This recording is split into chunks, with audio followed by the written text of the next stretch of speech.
deux mots d'un problème que beaucoup d'entre nous ont découvert ces derniers mois et qui aura beaucoup d'importance pour les combats qui nous restent à mener.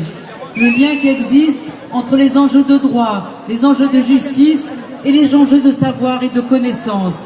Ce lien, hélas, beaucoup d'entre nous l'ont découvert à travers son contraire, la stratégie de diabolisation systématique des revendications, en particulier homoparentales, a fait à tout moment le pari de l'ignorance.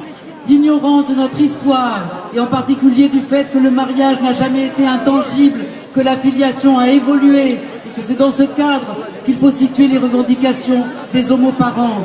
Ignorance pour beaucoup de la réalité concrète des familles homoparentales, que beaucoup de nos contemporains n'ont jamais rencontrées. Ignorance de ce qui se passe de l'autre côté de nos frontières, où on s'est permis quelquefois de diaboliser les démocraties qui nous ont précédés en accordant des droits aux couples et aux familles. Eh bien, face à cette alliance d'ignorance, de peur, de fantasmes, de repli et de falsification tout à fait volontaire, nous avons été capables de riposter et d'inventer les voies nouvelles d'un dialogue entre tous ceux qui veulent contribuer à la connaissance de la réalité telle qu'elle est déjà, du monde tel qu'il a déjà changé. Les individus ont témoigné, les associations ont fait part du trésor d'expériences qu'elles ont accumulées au cours des années. Des journalistes ont mené des enquêtes, organisé des émissions publiques de témoignages. Des documentaristes ont présenté des films, des créateurs des spectacles. Et bien sûr, les chercheurs en sciences sociales, que je représente un peu ici avec Martine, ont fait aussi leur travail. Nous avons vécu de très beaux moments, justement, dans l'affirmation de cette réalité qui est là, qui ne nous a pas attendus. Nous nous souviendrons toujours de cette séance historique, du témoignage organisé par Erwan Binet, des familles homoparentales à l'Assemblée nationale, à la commission des lois de l'Assemblée nationale.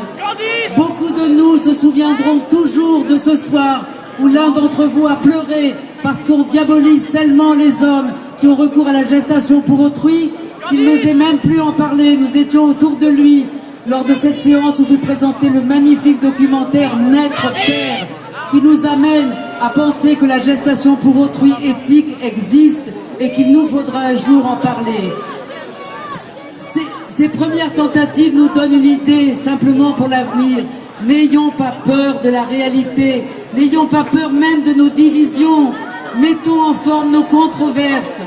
Et à ce prix et à cela, les familles homoparentales cesseront d'être les boucs émissaires d'une société apeurée, d'une société frileuse, d'une société qui désigne des boucs émissaires parce qu'elles n'arrivent pas à changer. Elles deviendront tout au contraire ce qu'elles doivent être, le fer de lance d'un changement pour tous et qui bénéficiera à nous tous. Merci LGBT. Beaucoup. Merci beaucoup. Merci.